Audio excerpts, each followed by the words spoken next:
how do you respond to that? Is there something that you want to say? I mean, it's a vicious and brutal crime, and I'm not saying that you did it, but this is what the public has said. This is what they put on the news. This is what, this is the story this is the narrative. I want you to respond to that. People want to know what happened. And this is your opportunity to address that. And I think this is probably one of the biggest things in your life where your side should be heard. You're absolutely right, man. You're absolutely right, and that's something that I've been wanting to address and needing to address for the last 10 years almost or whatnot, because it is hunted me, man. It is really taking a toll on me, man. Especially not. I mean, of course, you know what I'm saying. Their deaths, of course, that hurt me. But what has hurt me even more is that people will stoop to the level to say that I did it or whatnot. But to address that situation, man, like I said, man, I was a taker, man. I was a robber or whatnot, and I didn't know how to respect people's property or whatever. And me and a group of dudes or whatnot, you know what I'm saying, a few dudes had robbed, you know what I'm saying, some dudes from the cartel or whatnot, from a particular cartel. And we were under the impression that, you know what I'm saying, we were taking just weed from them. It was supposed to be like 600 pounds of weed and a little bit of, you know what I'm saying, work and whatnot. And when it all happened, it ended up being a couple 100,000 cash with all that. So when you get to adding that stuff up, you know what I'm saying, and you get to going into the numbers and spanning up to nearly $1 million or whatnot, ain't no cartel member and no any other tail member gonna be willing to take no loss like that. And I had a particular individual with me, you know what I'm saying, the dude Kevin Jones, or whatnot was with me that they said that I killed or whatnot later on. But when we did before we did the robbery or whatnot, like let me explain this, because I'm getting emotional right now, and I'm kind of losing myself. Basically, what happened was the Spanish dudes or whatnot, we had been preparing to rob them for a month. We had been setting this up, this lick up.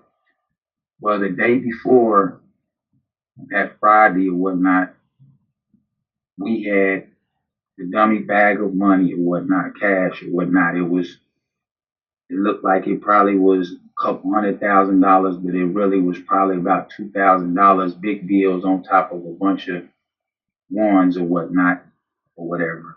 So my other mans or whatever, he had went off that night before when we couldn't get in, when it was taking the Mexicans too long to come through or whatnot. So he went off and did what he did, but he had kept the bag with him, bag of money with him. Me and Kevin Jones went off and did what we did. And then the next morning, the Mexicans call us out the blue, probably about 8, 9 in the morning. Say, what's up, y'all ready? I'm like, all right, we got to go get the money. Because remember, my man's got the money, you know what I'm saying? He got the dummy bag of cash.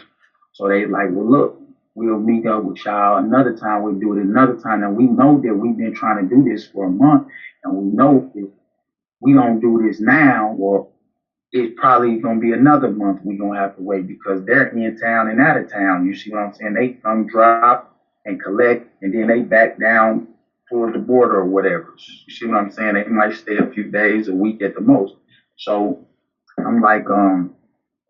I'm gonna go grab the money. Just be cool, you know what I'm saying? Be cool, pull up, you know what I'm saying, on me now. They like, well, do you got the money? I said, listen, I'm gonna grab it. or whatnot, just pull up on me now because I want to holler at you. So my thing in my head is, okay, put Kevin Jones with them, so therefore they won't leave until I get with my man and get the bag of money or whatnot. So I put Kevin Jones with him or whatever, and once I put Kevin Jones with them, well, he didn't want to go with him. But I said, listen, you gotta go with them. Stay in the truck with them. If you stay in the truck with them, then they're not gonna stay. They ain't gonna flee on us or whatnot. They gonna stay. They got it. When I call, you know what I'm saying? I'm gonna call you and tell them, look, we got the money, we ready, pull up. Now they gotta pull up because you with them. So he wasn't too fond of it, but you know what I'm saying? He younger or whatnot. He's kind of scary. He's a scary little dude or whatnot for real. If you ask me, you know what I'm saying? He was in the wrong profession or whatnot to the point where, but so he did it. He get in the truck with him. So now I go get my man, so we go get the bag of money. He got the bag of money. We pull up. We call them. Hey, meet us at the spot. This is what we tell Kevin Jones. He in the back of the truck with him. I said, meet us at the spot. And we had an apartment that my girl, she had moved out of that apartment. My lady friend had moved out of that apartment like a week prior, and I had the keys to it, right? Because it was up probably about 2 weeks before, you know what I'm saying, the apartment was to be transferred over or whatnot. She still had like a couple weeks or so in the apartment. So the apartment was vacant. So I had the keys. So this is where the lick is supposed to go down at. The robbery is supposed to go down at. And then Kevin Jones knew this. You know what I'm saying? But Kevin Jones being under the be drinking that lean and stuff like that and perks and stuff like that. And so what happened was when I called him and told him, hey, we got the money, we on our way, meet us at the spot. Instead of Kevin Jones meeting us at the vacant spot, the dummy spot, this airhead takes him to the spot that my lady friend had just moved in my neighborhood. So when he takes him to that spot, and then we're at the apartment, and I'm looking for him, and we call him, where you at, man? We ride around the parking lot. Where you at, man? I'm at the spot. Where at? We ride through. Where you at? The back or front? I'm out here. Where y'all at? I'm at the back. So we ride around the back of the apartment. So I call him back. And where you at in the back? So it dawns on me. I said, man, I hope you ain't take them to the. As soon as I said that, I'm on my way home, and hung up because he knew he'd messed up, right? So, make a long story short, he come with the Mexicans. They come to the spot, you know what I'm saying, to the apartment or whatnot, to the Vaco. We do what we supposed to do. We take care of the business. We rob them, lay them down, tie them up or whatnot, you know what I'm saying, leave them up in there and get what we get. We get the weed, you know what I'm saying, we get the work or whatever. And then it was another bag, like I said, full of cash, like 200 and something long cash, almost $300,000 cash. So this makes the lick like $1 million lick for real. If you want to be, you know what I'm saying, under the street value of the drug. So we gone get on about our business. Now I'm mad at him and I'm tripping about him doing this and making this mistake. But the money, you see what I'm saying, is suppressing me or calming me for real. It's calming me, even though I want to hurt him for real, but the money is calming me. And my man who introduced me to him, who is the one that had the bag of money, who was with us, he's calming me too. So I'm like, okay, I let the money, you know what I'm saying, allow me to give him a pass or whatnot. So we end up on my man's, it was his birthday. This was around August. It was his birthday, like late August. We go Lake of the Ozarks, you know what I'm saying, where the rich people, you know what I'm saying, live and they vacation home, Brad Pitt, Nelly, a lot of, you know what I'm saying, rich and famous people, you know what I'm saying, out there in Lake Ozark, Missouri or whatnot, you know what I'm saying. So we go out there, mess around at the on the lake and get go to the outlets and clothing stores, and we live it up for my man's blowing money. Then we go from there to St. Louis. Now we on our way to St. Louis to go party. I get a call from my auntie. Where you at? I'm about to head into St. Louis. Okay, well, you know that Maisha, they got police is all around her house right now or whatnot. They're saying that they found a dead body up in there. And I'm like, what? So instantly I'm thinking of what happened, you know what I'm saying, that I know that this fool, Kevin Jones did or whatnot automatic. So I said, I'm on my way back. She said, no, don't come back. We don't need you around here because the family tripping and just a bunch of stuff. So you stay away from here. We're going to figure it out. I said, well, who is it? Is it Maisha all right? Is the kids all right? He said, we don't know. I'm going to keep you up to speed. I said, man, I'm on my way back, Amy. She said, no, you do what you do. You know what I'm saying? More than likely, she's good or whatnot. Hopefully she's good. Well, now I get a call probably about an hour or so later. She's calling me. She tells me that it was Maisha found in the house. So now I'm in the club. I'm in the strip club. I'm in the strip club in East St. Louis. It's called Bottoms Up. I'm in Bottoms Up. We in Bottoms Up. We um bottles and stuff. We in there. You know what I'm saying? Spinning and splurging and stuff. So when she told me that, I'm like, dang. So I'm like, man, I'm on my way back. I'm on my way back, but I'm drunk out of my mind. And she like, no, don't come back. So I'm like, it's like we trying to find where the kids at, who the kids are with and stuff like that, because they done put an Amber Alert out and stuff. So everybody's on them edge, the family and everything. I hear people hollering and crying in the background. So I goes and I sits in the corner or whatnot by myself. I'm drunk. I'm just drinking myself till, you know what I'm saying, till I'm out of it. And then I just remember getting a call or whatever, and my auntie told me that they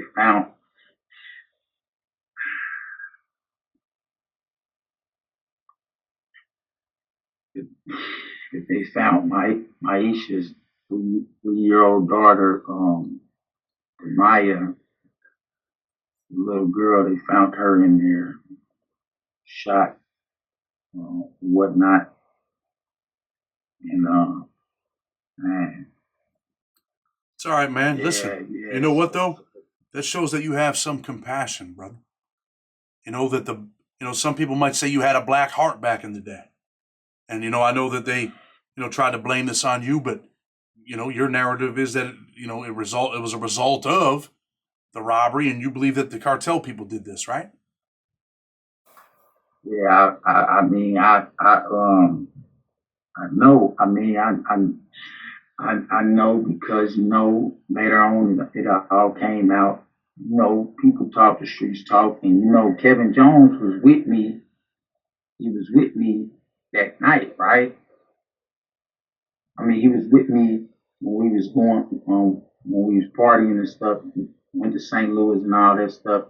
He was in the car, but for some reason he he wanted to go back home. So they took a motorcade, and I didn't know this until I had come to the next morning and stuff.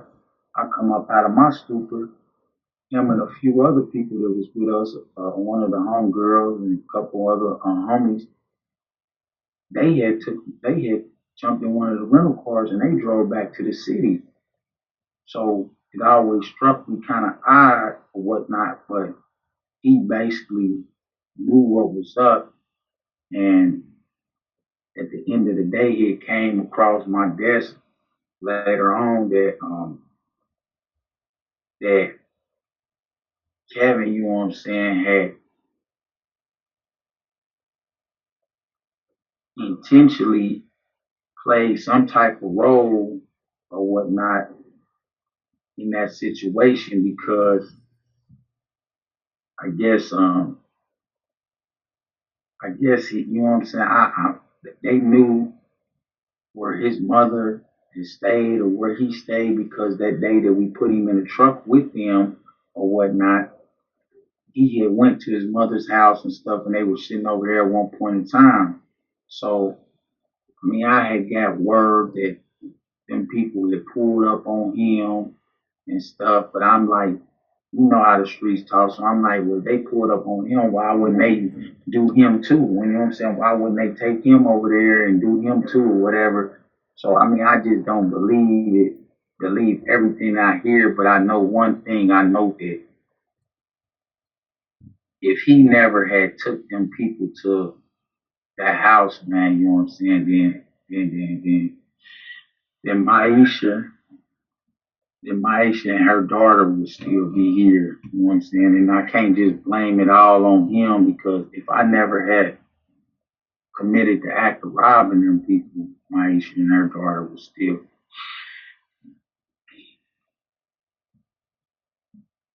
It's all right, man. I understand, bro. I'm glad that you're able to get, you know, I'm glad that you're able to get your side out, man, because there are some people that don't know the truth. You know what I mean? There are people that still, blame you. And, sometimes people need closure, man. And, you understand that, your actions cause a reaction. And I'm sorry that that happened, bro, for real, straight up. Where is Kevin Jones now?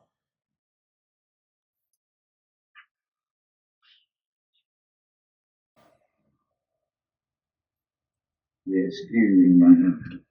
Shit, it hurt, man. You know what I'm saying? Because try to avoid even thinking about that, but this is long overdue, man.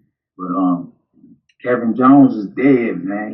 He's one of the murders that they attributed to me. Actually, that's the only murder that I was charged with out of the 23 murders that they're trying to attribute to me, or the 5 within that year or something.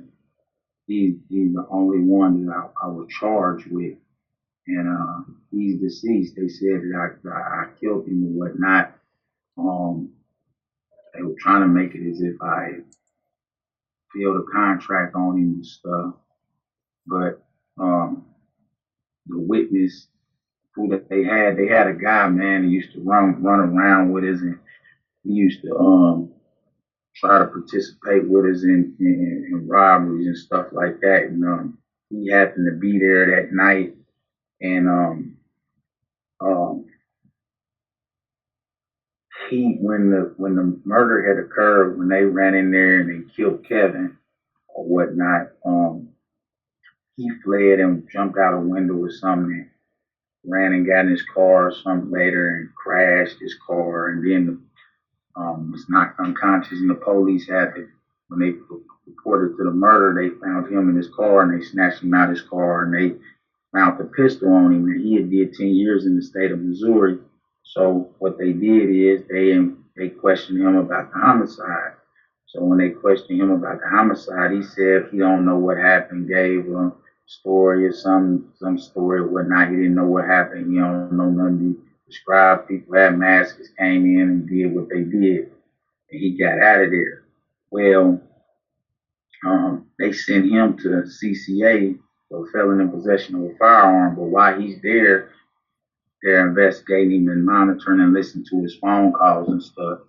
And while he was talking to his wife one day, his wife said that something to the extent of, "Oh well, what's the guy's name that got kidnapped? I mean, what's the guy's name whose mother got kidnapped and held for ransom, and they had the Ferraris and all this old crazy stuff." And he said, "Oh, you talking about B and Cray?" So she said, "Yeah, that's their name. That's their name." So she said, "Well, word on the street is that Munch killed Kevin for kidnapping their mothers. He was paid $50,000 to do it, whatnot, and a girl was the getaway driver." Now, this is said over the police phone. You know what I'm saying? So once it's said over the police phone, then the police is the feds is listening. So when the feds hear this, I'm out there on the streets. They already trying to associate my name to Maisha and her daughter. They already questioned me about it or whatnot, told me they don't believe that I had nothing to do with it, that she was involved with way worse people than me and all of this or whatever. But now all the rumors and the people speculating and stuff, now I guess they want to point the finger at me or they want to talk to me further or whatnot. And like I told them, my lawyer, you know what I'm saying, it will have to be present. I don't want to talk to them about anything without my lawyer being present because I know how this stuff goes. So I guess that was their means or their way to get at me or put me under investigation. So now once they heard that, the ATF had put an active investigation on me for weapons violations. So now they're surveillancing me. Now they're surveillancing me and stuff on my grandma's house and my different houses and stuff. But while they're surveillancing me, at the same time, like I say, I was shooting a documentary.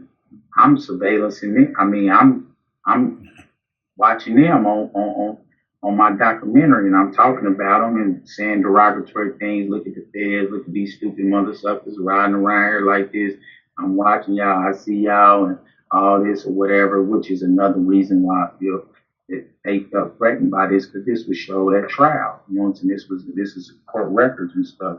So now, with them surveillancing me or whatever, probably about a month or so after that, October 26th, I end up going to visit my grandma, but I parked the rental car behind my neighbor that lives up on the hill behind my grandma, parks it behind her house or whatever, because I knew that the people had been running around surveillancing me or whatnot, or surveillance in the house or whatever. And I don't trust, I mean, come on, where we come from, we don't trust law enforcement, especially when they're doing stuff like this. And I done checked with my lawyers, I done checked with my bail bondsman, and I had no active warrants. I had 2 minor traffic warrants out of Kansas City, Kansas, which was non-extraditable. So I didn't have nothing to worry about, but still, I just didn't want to be even in that vicinity or be seen by them to even have to deal with the hassle. And so I parked my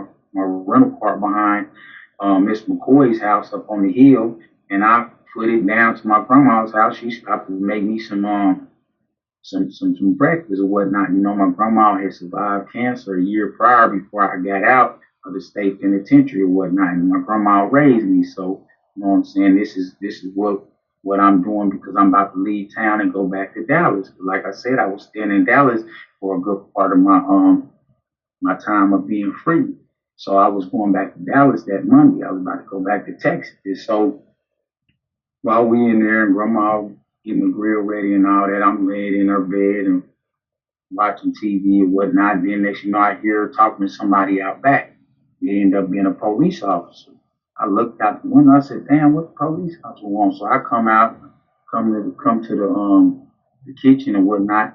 And he's leaving now. And I asked Grandma. She said, "Boy, don't go out there." She keep me from going out there. I said, "What do you want?" She said, "He's talking about some car parked up on the hill on Miss McCoy's back line." And I said, "That's my car." I'm trying to. She said, "Boy, don't go out there. You better leave that car alone. The hell with that car." You know what I'm saying? I go out there and I won't see your butt again. I never forget that, right?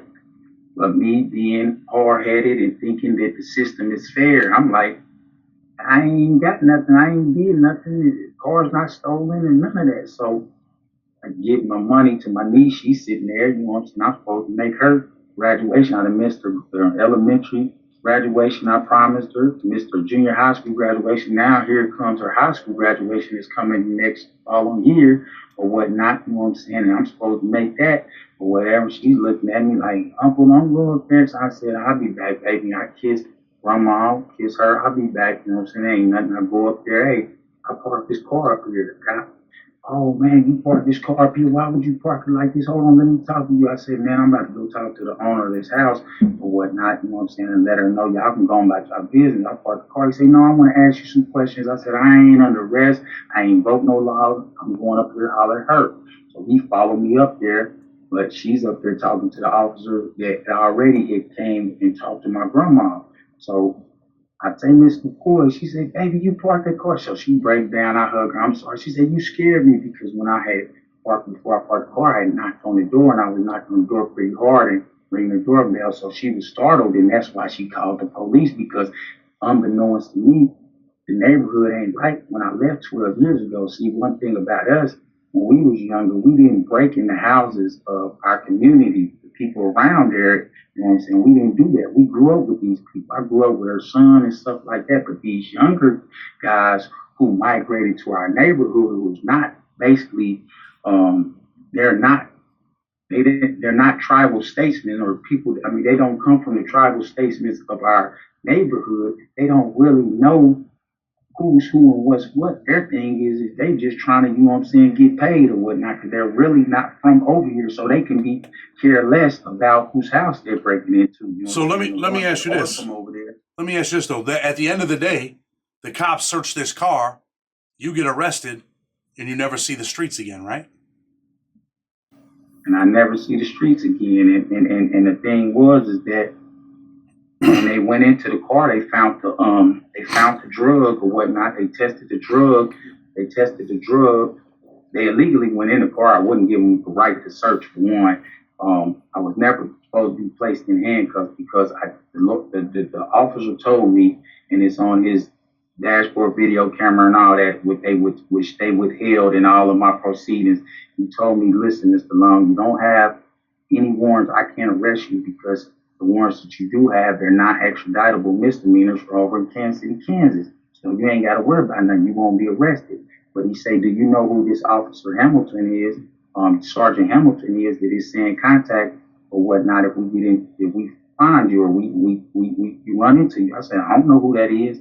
So he said, well, we got to contact him and see what's going on. So they continued trying to contact me. Finally, they contacted me. When they contacted me, he said, listen, lock him up. He did this, he did that, lock him up. So that's when all the effery came in and they put me in handcuffs. They said it was for my safety. Now they're steady trying to get into the car. When Hamilton came, I won't give him permission to go into the car. So when I won't give him permission to go to the car, they're not going for that. Sergeant, like, we're going to go in that car because they think that it's weapons in the car. So they break into the car illegally with a Slim Jim by the tow truck driver, have him to break in the car. And when they go in the car, they don't find no weapons. They don't do no inventory search or nothing like they say they did. Only thing they was focused on is the backpack on the passenger seat. They pulled the backpack out. They thought they was going to find guns. No guns. Now they're going through it like, what is this? So they get to going through it. I had a false bottle of coke in. They pop the top on that, find a substance. Get the messing with it, tampering with the evidence, messing with it, weighing it on the scale. They found some baggies and stuff, so they messed with it. 5 grams with nothing inside a bag. So they tested for methamphetamines. It comes back negative. They tested for cocaine. It comes back negative. They tested for heroin or whatnot. They say that it showed traces, right? So now they locked me up on $100,000 cash only bond for heroin. So now I'm trying to make bond because I know what's going on. So my brother's name is making bond for me. So they have the bondsman and the lawyer's name stalled for the next 2 or 3 days, saying that the computer's down and stuff like that until the feds can get the criminal complaint together and then get me over to the feds. And that's just what happened. And when I went to the feds and I was charged in the feds, I was charged with bath salt, a drug called methylamino or whatnot. So when I was charged with this methylamino or whatever in the feds, it contradicted everything with the previous arrest in the state because there's no way that a synthetic methamphetamine can be in any type of chemical compound relation to an opioid, which is heroin. So how can you say that I've been charged with heroin inside of the state of Missouri and then turn around 4 or 5 days later and then charge me with a synthetic methamphetamine in the feds after you dismiss the heroin charge? So now you see that it was all a ploy just to hold me falsely arrested. I was falsely arrested and I was falsely in prison for 4 days just so they can build trumped up case against me. And that's how everything came about. And now you're in prison serving a 30-year sentence. Now I'm in prison serving a 30-year sentence for that arrest right there. Yep. And you feel like that's because of all the allegations of murder and things like that, right? Yeah, I know it was. I mean, the judge took it as far as to say that the reason why he was giving me the 21 year enhancement is because of all of these false allegations and stuff like that. He said that this was the reason why. My guidelines was 76 to 98 months, but he gave me a 210-month enhancement or whatnot, because he said that due to the evidence that was presented at my sentencing with all of these detectives and ATF agents and jailhouse snitches jumping on my case and saying that I told them about murders and things of that nature, he say, due to the evidence that was presented, I have